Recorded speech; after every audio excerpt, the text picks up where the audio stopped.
how can you be more focused, more in flow in what you do? This is something I am really passionate about. As the focus bee, I thrive on focus, and this is something that I'm very excited to cover in today's video. And I'll break it down into some of the key principles that can really help you to be more focused and to be more in flow. The first principle is looking at distractions. How can you manage distractions and remove them, maybe? Here's where I always like to quote Nir Eyal, who wrote the book Indistractable. Distractions are really the opposite of traction. So when you work with intention and clarity, you have this traction, and distraction is only not doing what you set out to do. So you have this intention, this traction, and you end up doing something else, then you are distracted. And if you don't want to go in that direction, first of all, you need to be very clear on what is traction, what is your intention, what is it you want to work on, what's the outcome, how specific is it, how can you measure your success, and then start to look at what you're doing instead. And then there's a lot of different ways in which you can manage distractions. To briefly summarize a few of them, start to put in place different techniques such as mastering your emotions, because when you're feeling bored, tired, annoyed, you might start to get distracted. So actually the root cause a lot of the time when it comes to distraction is your emotions. So start to notice, pay attention to when this happens, and master your emotions on the moment and don't go sideways. Another technique you can use is just put the Pomodoro in place, and you can use an app or a timer, a 30-minute timer, and then just tell yourself that during that time you won't check or do anything else. And then you can use lots of techniques like putting your phone in another room in plane mode, or blocking it with the code, or using app blockers. But essentially it's quite good for it to be intrinsic, internal motivation, and not just depending on external sources. So I'd really look at the emotions that make you distracted in the first place. So this was the first point. The second point, when it comes to being distracted and actually the opposite, being focused, is making sure you get plenty of rest. This is another reason why people often get distracted, is because in that moment when you're checking Facebook or watching this video, you actually just needed a break to stand up, to go in the other room, to do something else, and then woof, you feel energized again and you can come back, sit down and continue working, for instance. So making sure you get plenty of rest is absolutely fundamental, both in terms of your sleep, of course, but also of your breaks during the day. There's something called the ultradian rhythm that defines that we can really function for 90 minutes intensely on something, and then we need a 20-30 minute break. And so maybe you can't fit in 20-30 minute breaks, but even 5 minutes will make a difference. And this rhythm is really the way our body works. So if we go against it, we might end up burnt out, tired, demotivated. Really doesn't work out that well. So you want to look at how you can put this in place and how you can ensure you get enough rest and recharge during the day. The third tool is being mindful and being present.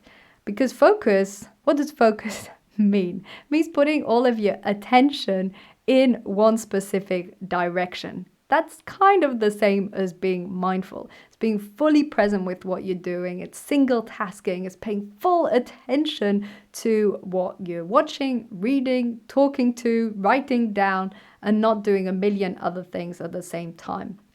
Training yourself to be more present, to be more mindful with what you do, even as you walk to work, even as you're just filling in a tea or coffee. In that moment, train yourself to be more mindful and present, because then you will also develop the habit and be more focused during your work. Which leads me to the next tool, which is meditation. Now, meditation isn't the same as mindfulness, but it helps a lot. Mindfulness, as I explained, is this ability to be fully present with what you're doing. Meditation is a tool that you can use that makes you more mindful.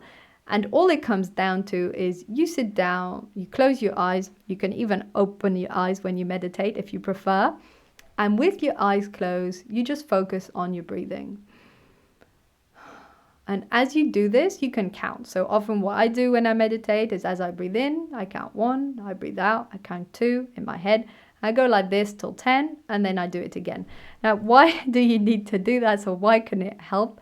Is because when you're doing this, you're developing the ability to pay very close attention to your breathing, to your counting. And every time you have a thought, you bring back your attention to the breathing and the counting. And this bringing back your attention is the muscle you need to be focused during the day, right? So do you see this? You're developing in that meditation time your ability to be super focused during the day. Seriously, guys, this is like directly correlated. A million studies out there. If you don't already meditate, check it out. I am far from the first person to say this. Absolutely changed my life. A topic for a different day. Highly recommend it. The last tip when it comes to focus, and God knows there's a million others out there, and I've covered quite a few on this channel already, is to make sure that you're actually motivated. Surprise, surprise.